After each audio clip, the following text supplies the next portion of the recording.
Everyone, good evening. क्या हाल चाल, कैसे हो सभी? आई होप सब बढ़िया हो और जुनून के ओल्ड सिलेबस के रिकॉर्डिंग्स को एंजॉय कर रहे हो। आज का चैप्टर है वाटर।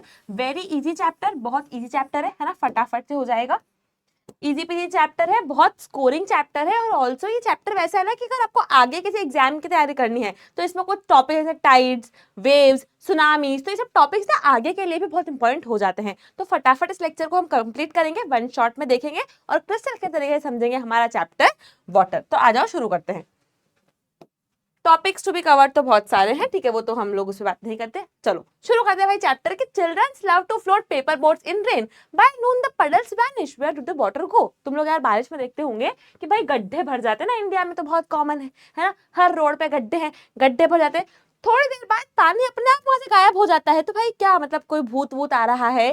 कैसे वहां से पानी गायब हो रहा है? सोचो सोचो, क्या लग रहा है यार? डेफिनेटली मैम, कैसी बात कर रहे हो आप? वाटर जो है वो धूप में, हीट में इवेपोरेट हो जाता है और वाटर वेपर बन जाती है। हमें इतनी बात पता थी। तो वाटर जो है धूप में इवेपोरेट होता है, पूरा जो पानी उड़ जाता है और वहां खाली गड्ढा रह जाता है। तो this is how the water evaporates. तो ये जो पूरी एक साइकिल चलती है कि water water evaporate, condense, precipitate, इस साइकिल को हम बेटा कहते हैं वाटर साइकिल, जो कि आपके एग्जाम पर्पस से काफी ज्यादा इंपॉर्टेंट हो जाती है। What is water cycle? Water cycle कुछ नहीं है बेटा, देखो नॉर्मल समझो। यस, देखो यहां पर मान लो हमारा वाटर है, ठीक है, यहाँ पर आपका वाटर है, या फिर मान लो कोई नदी है, कोई नदी है और ये आपका वाटर है, ठीक है, वाटर है भाई। अब यहाँ है हमारे सूरज जी, यहाँ हमारे कौन है? सन। यहाँ पर हमारा है भाई सन,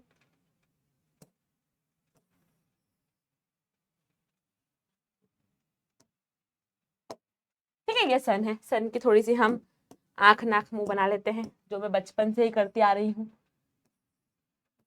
ठीक है, ये आपका सन है ना। अब इस सन की हीट में, अब इस सन की बेटा हीट में क्या हो रहा है? ये जो वाटर है ये इवेपोरेट हो रहा है। क्या हो रहा है? वाटर इज इवेपोरेटिंग, इवेपोरेट हो रहा है वाटर वेपर के फॉर्म में। और इवेपोरेट होते होते क्या हो रहा है? ऊपर जाते हैं, जैसे इवेपोरेट हो रहा है ऊपर आ जाता है, वाटर होता है कंडेंस, मतलब पास पास में आके कंडेंस होने लग जाता है, एक दूसरे से चिपकने लग जाता है। तो भाई वाटर जो है वो कंडेंस हो रहा है और कंडेंस होके बेटा फॉर्मेशन होता है क्लाउड्स का। किसका? क्लाउड का। तो यहाँ पर वाटर में क्या हो रहा है? इवापोरेशन हो रहा है, इवापोरेशन हो रहा है। और इसी की प्लेस पर ऊपर जो है बेटा यहाँ पर हो रहा है कंडेंसेशन। क्या हो रहा है? कंडेंसेशन, ठीक है मैम, ये बात भी समझ में आ गई। अब ये विद टाइम बेटा ये जो हमारा बादल है ये इतना भारी हो जाता है कि अपना वेट नहीं संभाल पाता, तो क्या करता है? रोने लगता है। मतलब बारिश जो है छमछम हमारे यहाँ पर बरसने लग जाती है और उसे कहते हैं प्रेसिपिटेशन। तो भाई अब क्या हो रहा है? जैसे ही हमारे जो भाई बादल हैं वो बरसने लग जाते हैं, एकदम काले हो जाते हैं और बारिश होती है, तो उसे कहते हैं प्रेसिपिटेशन। तो यार ये जो वाटर था, ये जो वाटर यहाँ उड़ा था, है ना, इवेपोरेशन हुआ था, ये वाटर क्या हुआ? बादल भाई ने हमें वापस दे दिया। तो क्या ये एक गोल गोल साइकिल घूम गई? इवेपोरेशन, कंडेंसेशन, प्रेसिपिटेशन ना। जब वाटर लीफ ड्रॉपलेट्स वगैरह से ऊपर होता है तो उसे कहते हैं ट्रांसपीरेशन, ठीक है। तो इवेपोरेशन, प्रेसिपिटेशन और हमारा कंडेंसेशन, ये पूरी एक साइकिल घूमती रहती है। इस साइकिल को कहा जाता है बेटा वाटर साइकिल। अगर एग्जाम में क्वेश्चन आए, डायग्राम बिल्कुल बनाना है, आप इस टाइप का डायग्राम बना सकते हैं इन योर एग्जामिनेशन, ठीक है। Evaporation, water precipitation, condensation and collection. Collection मतलब इकट्ठा हो रहा है। This is known as water cycle. Next, we all know that. अब तुम्हें पता है यार, तुमने हजारों बार सुना है कि earth is a blue planet, हमारा प्लैनेट तो ब्लू है, हमारा तो 70% पानी है ना। तुम लोगों ने बातें सुनी होगी, 71% पानी है। उसके बाद भी पुकी का सवाल ये है, मैम फिर क्यों पानी की कमी होती है? तो तुम सबको पता है बेटा, हमने काफी बार डिस्कस कर चुके हैं कि मैक्सिमम जो वाटर है बेटा, मैक्सिमम जो वाटर है वो सॉल्टी वाटर है, यानी कि सलाइन वाटर है ना। मैक्सिमम पानी कैसा है बेटा? सॉल्टी है, सलाइन है। ओनली हमारे पास 3% ही क्या बचता है? फ्रेश वाटर बचता है। क्या बचता है? 3% ही फ्रेश वाटर, है ना। बाकी 97% का पानी क्या है? ओशंस में है, सलाइन पानी है जिसको हम पी नहीं सकते हैं, that is not fit for drinking. बात ये चमकी, ठीक है मैम, ये बात भी चमक गई। अब इसमें बेटा इस 3% में से भी ओनली 1% पानी ऐसा है बच्चा मेरे, ओनली 1% पानी ऐसा है जो हमें अवेलेबल है ना। बाकी का पानी ग्लेशियर्स के फॉर्म में हमें अनअवेलेबल है। अब तुम्हें पानी पीना है, फ्रेश वाटर चाहिए, तुम कैलाश पर्वत तो जाओगे नहीं, है ना, ग्लेशियर से पानी तो लेके आओगे नहीं।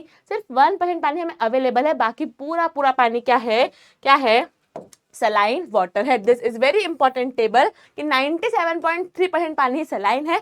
बाकी जो फ्रेश वाटर बचा वो आइस कैप्स में है, ग्राउंड वाटर में है, फ्रेश वाटर की लेक्स है, इनलैंड अगर कोई सी जहाँ पीने योग्य पानी है तो वो है, और एटमॉस्फेयर में है और रिवर्स में है। तो ऐसे 100% पानी जो है आपको मिलता है, लेकिन उसमें से आइस कैप वाला पानी आपको अवेलेबल नहीं है ना, ग्लेशियर्स में है। ग्राउंड वाटर वाला पानी आपको अवेलेबल है, जिसको आप निकालते इतना खत्म कर चुके हो कि वो भी कम अवेलेबल है। तो ओनली बेटा 1% पानी हमें अवेलेबल है। तो वाटर बहुत इंपॉर्टेंट रिसोर्स हो गया, है ना। वाटर साइकिल से हमें समझ में आ रहा है कि वाटर रिन्यूएबल है ना, पानी आ रहा है जा रहा है, बट हम इतना गंदे तरीके से यूज कर रहे हैं कि वाटर जो है अब उसकी कमी हर जगह पर होने लग गई है। आई होप इतनी बात तुम्हें चमक रही होगी, है ना। सैलिनिटी क्या होता है, क्वेश्चन कभी कभी आ जाता है, सैलिनिटी क्या होता है बेटा, salinity is the amount of salt, है ना, ग्राम्स की भाई 1 ग्राम 2 ग्राम, तो amount of salt in grams present in 1000 gram of water, है ना। मतलब कि क्या कि 1000 ग्राम तुमने पानी लिया, लगभग 1 लीटर पानी लिया, उसमें कितने ग्राम क्या है हमारा सॉल्ट है, वो उस वाटर की सैलिनिटी हो जाती है। एवरेज सैलिनिटी होती है 35 पार्ट्स पर 1000 ना, कि 35 ग्राम पर 1000 ग्राम अगर आपका सॉल्ट है तो वो एवरेज सैलिनिटी है ओशन वाटर की। इससे ज्यादा भी हो जाती है, इससे कम सैलिनिटी होती जाती है, उतना अच्छा पानी, उतना फ्रेश पानी, उतना पीने योग्य पानी होता जाता है। तो कभी कभी बेटा एमसीक्यू में आता है what is the average salinity, तो क्या लिखना है 35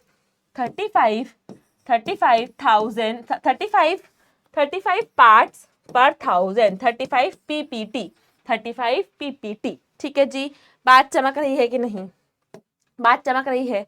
अच्छा, सबसे ज्यादा जहां पानी है ना, डेड सी नाम की एक जगह इसराइल में, डेड सी नाम की जगह इसराइल में, वहां की सैलिनिटी कितनी है 340 ग्राम। हमने बोला कि एवरेज सैलिनिटी कितनी है 35 का लगभग 10 टाइम्स डेड सी के पानी की सैलिनिटी है। द मोस्ट सैलाइन वाटर है डेड सी का।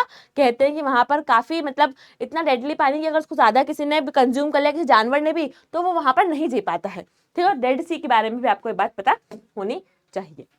नेक्स्ट जो बात करना है ओशन सर्कुलेशन, नेक्स्ट बात करनी है ओशन सर्कुलेशन की, जो आपका मेजर टॉपिक है आज का, है ना, जिसके बारे में हमें समझना है। तो ओशन सर्कुलेशन क्या होता है, तुम्हें क्या लगता है ओशन बिल्कुल सीधा साधा भोला भाला बच्चा है क्या? हाँ, भोला भाला तो सीधा साधा था नहीं, ओशन जो है थोड़ा सा लहरता रहता है ना, फ्लो करता रहता है, ठहरा हुआ पानी नहीं रहता ओशन का, बहता हुआ पानी रहता है ना। तो कुछ ना कुछ सर्कुलेशन मतलब मूवमेंट ऑफ वाटर, कुछ ना कुछ मूवमेंट होता रहता है हमारे ओशन में, उसको कहते हैं ओशन सर्क्यूलेशन। तो 3 टाइप के बेटा मूवमेंट होते हैं, 3 टाइप के मूवमेंट आपको समझने हैं।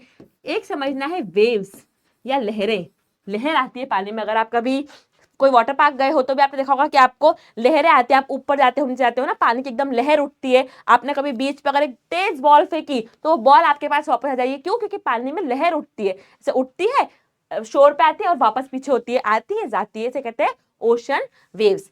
एक होती है ओशन टाइड्स, है ना। तो ओशन वेव्स और टाइड थोड़ी थोड़ी सिमिलर है। टाइड्स भी क्या होती है high and low rising water, but इसमें डिफरेंस क्या है ये मैं तुम्हें आने वाले लेक्चर में आगे बताऊंगी।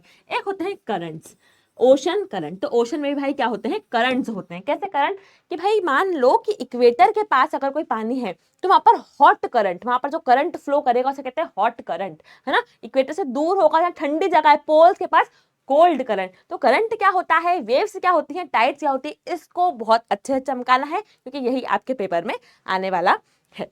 तो भाई आगे बढ़ते हैं। ओशन सर्कुलेशन मैंने तुम्हें बताया कि वेव्स टाइड्स और करंट्स होती है, ठीक है। वाटर डे, ये तुम्हारा होमवर्क है तुम्हारा। ये क्वेश्चन आ सकता है वर्ल्ड वाटर डे कब आता है, होमवर्क फटाफट सब सर्च करके मुझे बताएंगे वर्ल्ड वाटर डे कब आता है। इस पे एमसीक्यू बेटा बनता है डेफिनेटली, तो इसको आपको याद रखना है कि वर्ल्ड वाटर डे कब आता है। चलो हमें डिस्कस कर ले, क्या हमें डिस्कस कर ले, चलो ठीक है। आधे तुम लोग आधे सर्च नहीं करोगे, लिख लो यार। 22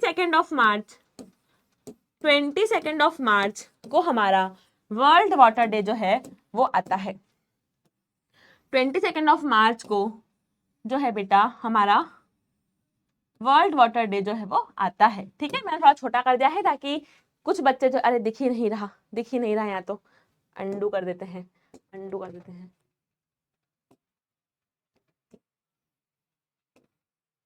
ठीक है जी, होमवर्क का हमारा एज भी चला गया,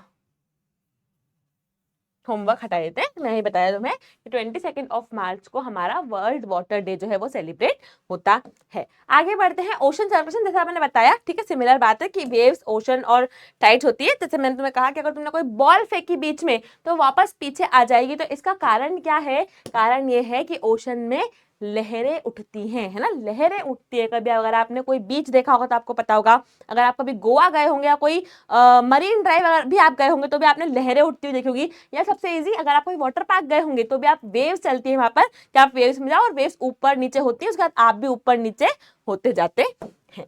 ठीक है जी, वेव्स क्या होती है बेटा? When the water on the surface rises and falls, rises and falls, rises and falls, rises and falls, तो इसे कहते हैं हम वेव्स, है ना भाई। एक बार पानी की लहर उठी फिर नीचे गई, उठी फिर नीचे गई, इसे कहते हैं वेव्स। कैसे उठती है बेटा? वेव्स उठने का कारण है हवा, है ना। जितनी तेज हवा, जितनी जोर से हवा, उतनी ऊंची वेव उठेगी, उतनी ज्यादा शानदार वेव उठेगी। तभी तो हमें पता चलता है कि बहुत अगर स्ट्रॉन्ग विंड चल रही है तो बहुत तेज तेज लहरें उठती है, उसके कारण डिस्ट्रक्शंस भी हो जाते हैं। तो लहरें जो है बेटा, जितनी तेज wind, stronger the wind, stronger the wind, stronger the wind, wind higher the wave, higher the, higher the wave.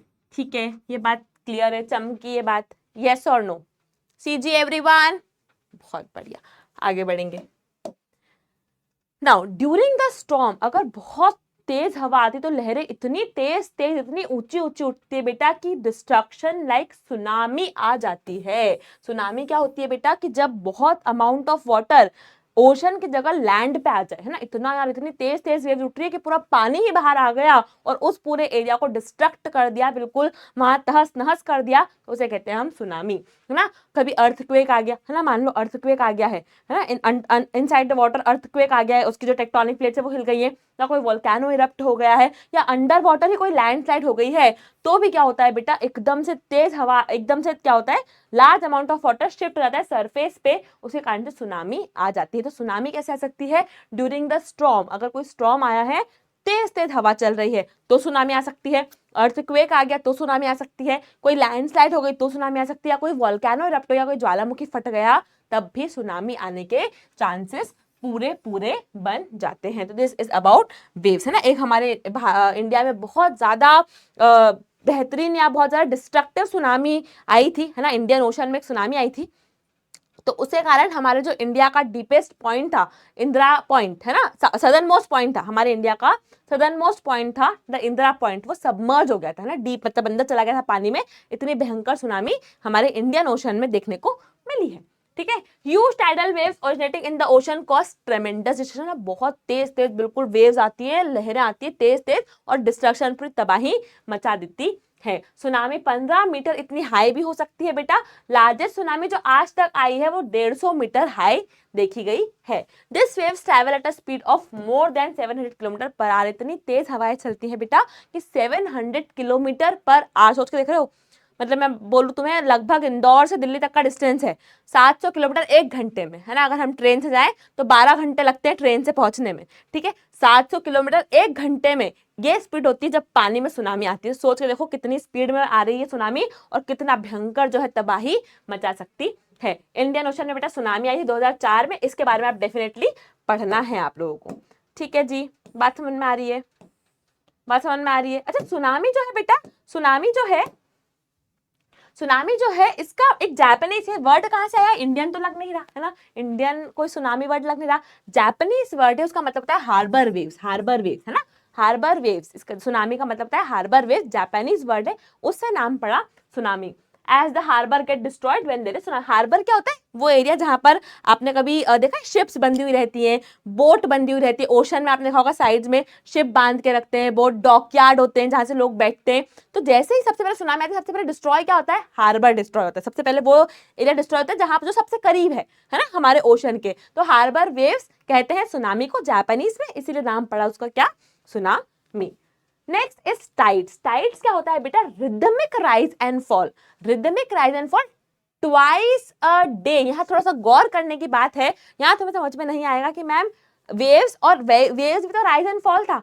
समझना है यहाँ पे difference. Rhythmic rise and fall twice a day. Waves एक दिन में 100 भी आ सकती है, 5 भी आ सकती है, 10 भी आ सकती है, 100 कितनी भी आ सकती है, ठीक है। बट टाइड जो है वो एक दिन में 2 ही बार आती है बेटा, ट्वाइस अ डे, ठीक है। एक दिन में, थोड़ा इसको हाईलाइट कर ले, थोड़ा ये नया आपको दिख रहा है, नया नया सेटअप है, थोड़ा नोट से हटके, तो इसमें कुछ और फीचर्स हमें मिले हैं। हाईलाइट वगैरह कर सकते हैं और देखते हैं कैसा होता है। हो तो नहीं रहा बढ़िया?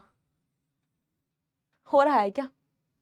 थोड़ा मेरे को थोड़ा करते नहीं आया, ठीक है। थोड़ा सा नहीं यार, नहीं अच्छा लग रहा है। बैक नहीं, हम तो हमारा वही बनाते हैं बढ़िया अपना डायग्राम, ठीक है। तो rhythmic rise and fall, rhythmic rise and fall of ocean water, rhythmic rise and fall of ocean water, yes, twice a day, 2 है ना, एक दिन में 2 बार आती है टाइड। तो अब तुम वेव्स और टाइड में आई होप कंफ्यूज नहीं होंगे। अच्छा, अब टाइड बेटा 2 तरह की होती है, एक होती है हाई टाइड, एक होती है लो टाइड। समझना, हाई टाइड और लो टाइड नाम से तुम कंफ्यूज हो सकते हो, इसीलिए मैं थोड़ा सा चाहूंगी कि आप यहाँ अटेंशन दें। High tide is when the water covers much of the shore by rising to its highest level. समझना, low tide is when the water falls its lowest level and recedes from the shore. क्या होता है? High Tide आ रही है मतलब क्या हो रहा है? पानी जो है वो बहुत तेजी से आ रहा है आपके शोर पर, और बिल्कुल शोर पर मतलब पीछे नहीं जा रहा है जल्दी से, आगे शोर पर आते जा रहा है, आते जा रहा है। अगर पानी बहुत शोर पर आते जा रहा है मतलब आपकी हाई टाइड है। अगर पानी पीछे जा रहा है ना, आके बहुत तेज पीछे जा रहा है, तो वो आपकी क्या हो जाती है? Low tide. जब वाटर लोवेस्ट लेवल पर आता है और रिसीड होता है शोर से पीछे जाता है, आपने देखा होगा ना, कभी कभी आप खड़े हो, आपने देखा कि यार शोर से पानी पीछे जा रहा है, जो शोर मतलब आपका किनारा है, वहां से पानी अगर पीछे जा रहा है मतलब लो टाइड है, ये टाइड लो आई है। हाई टाइड मतलब जब पानी जो है वो शोर मतलब बहुत ज्यादा आगे आ जाता है पानी, है ना, इतनी तेज पानी आता है, एकदम शोर को कवर कर रहा है, उसे कहते हैं हाई टाइड। तो हाई टाइड और लो टाइड आपको समझ में आ गई होगी। कभी भी आप खड़े हो ओशन में और आपको दिख रहा है पानी पीछे की तरफ जा रहा है, समझ जाना लो टाइड आ रही है। कभी आपको दिख रहा है पानी बहुत आगे आ रहा है, तो समझ जाना हाई टाइड आ रही है। इसमें बेटा 2 तरह की टाइड होती है, एक होती है नीप टाइड। 2 टाइप की टाइड्स होती है। अगर टाइड्स का थोड़ा सा मैं टाइप बताऊं तुम्हें, तो 2 टाइप की टाइड्स होती हैं। एक होती है बेटा नीप टाइड, नीप टाइड, और एक होती है बेटा स्प्रिंग टाइड, स्प्रिंग टाइड, ठीक है। अब नीप टाइड और स्प्रिंग टाइड क्या है ना, ये समझ लेते हैं। तो देखो टाइड क्यों होती है, why tide is form. Tide होने का कारण है ना, एग्जिस्ट करने का कारण है ग्रेविटेशनल पुल। टाइड के एग्जिस्ट करने का कारण है बेटा gravitational pull, gravitational pull of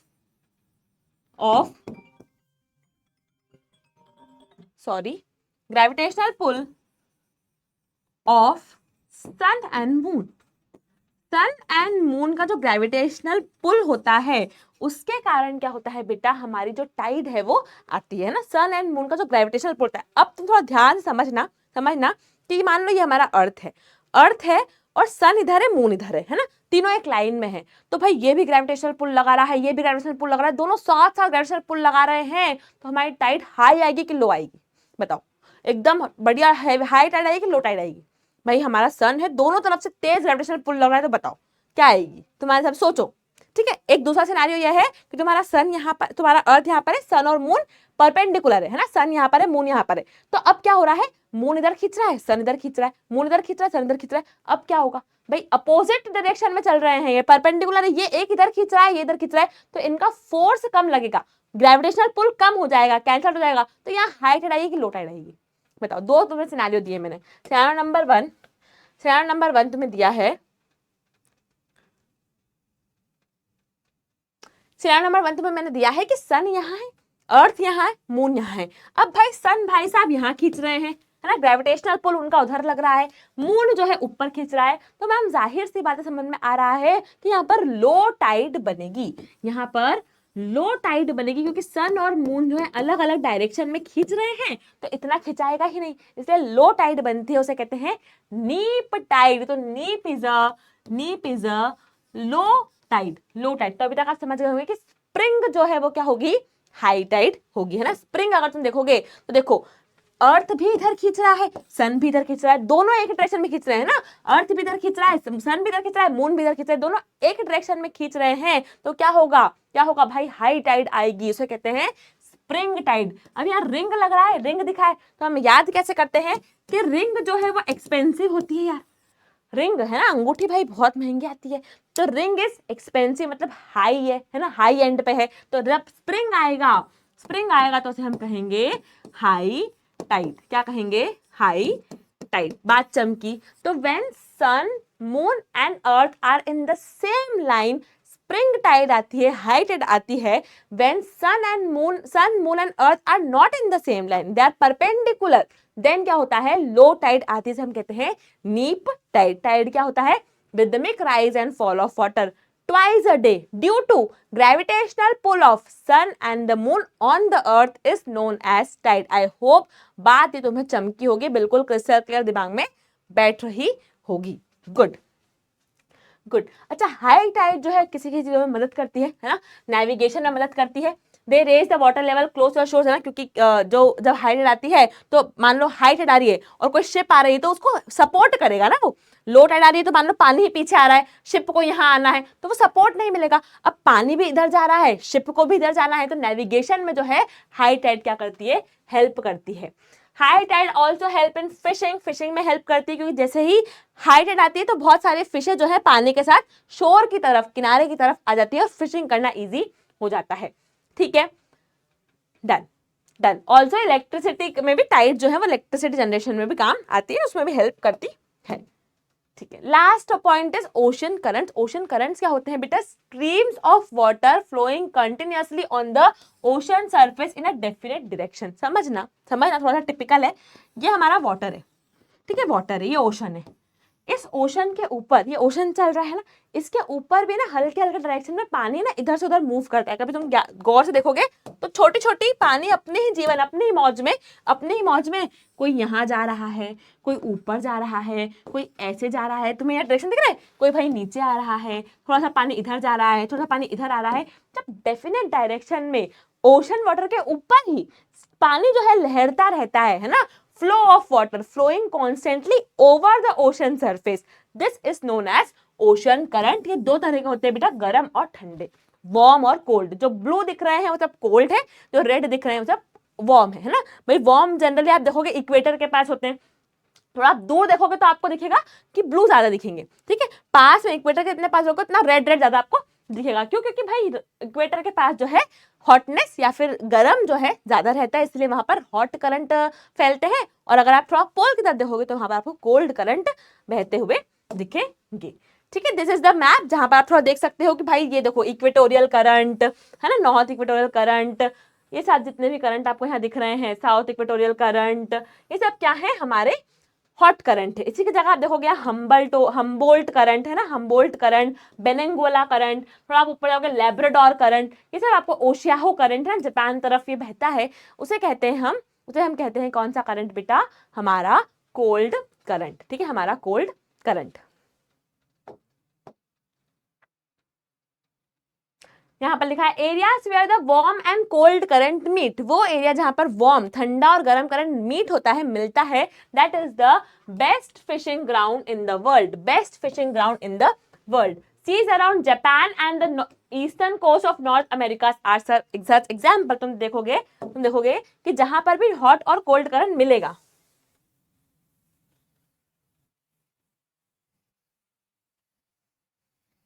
यहाँ तुम्हें दिख रहा है हॉट और कोल्ड करंट मिलते हुए, this is the best fishing ground. जहां पर भी हॉट और कोल्ड करंट तुम्हें मिलता हुआ दिखेगा, यहाँ देखो हॉट भी इधर जा रहा है, कोल्ड भी इधर जा रहा है, थोड़ा सा यहाँ हॉट और कोल्ड करंट मिलता हुआ दिख रहा है हमको, देखो है ना, hot hot hot, cold cold cold. तो ये जो एरिया है, this is the best fishing ground in the world, ये best fishing ground in the world होता है। This was all about the chapter, easy peasy, बिल्कुल लेमन स्क्वीज चैप्टर था। Water इसका नाम था, वाटर साइकिल पढ़ा, ओशन सर्कुलेशन पढ़ा, वेव्स, टाइड्स, और हमने पढ़ा एक और चीज क्या, करंट्स, ठीक है, करंट्स इंपॉर्टेंट है, hot and cold current, spring tide and neap tide. This was all about today's lecture. Homework है बेटा, you have to solve the NCERT exercises. जितने भी एनसीईआरटी एक्सरसाइज है इसको बिल्कुल बढ़िया तरीके से सॉल्व कर लो और बातें अपनी चमका लो। I hope lecture is clear, बात समझ में आ गई होगी। Keep working hard guys, thank you so much. मिलेंगे अगली क्लास में, तब तक के लिए बाय बाय, टेक केयर।